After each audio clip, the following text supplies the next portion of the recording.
Mastreets esocial media mandinoswera ndichiona kuti nyaya dziri kufamba sei. Ndinayo nyaya ndoda kuti ndinge ndiri ndinosvitsa kwamuri. Handiti monyora comment section kuti munofungei nezvenyaya iyi.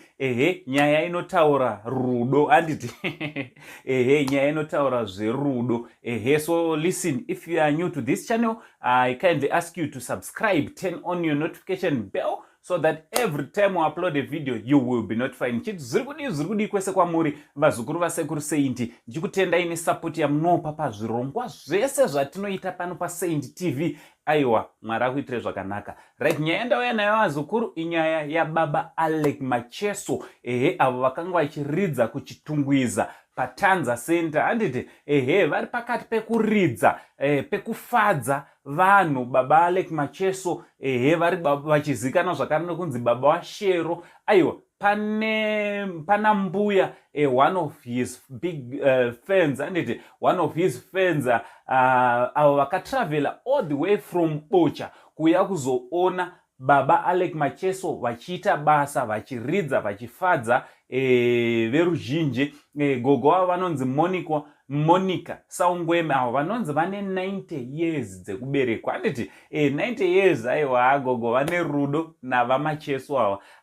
Vakatravela all the way from Bocha kutora band ravamacheso kuchitungwiza. Chinova chinhu chinofadza. Zvinonzi izvo baba Alec Macheso ari pakati pekuridza, gogo vakazokwira pastage vachitamba.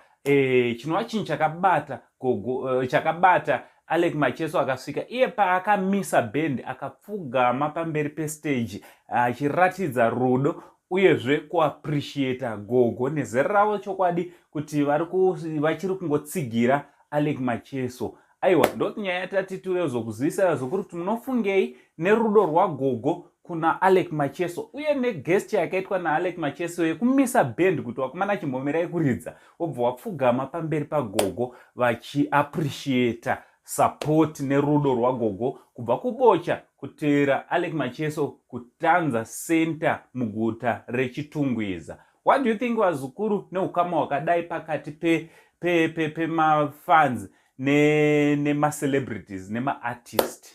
Kataura no comment section kuti munofungei nezvenyaya iyi. From Uncle Saint, the only Zimbabwean uncle, parizvino ndichitichi much love.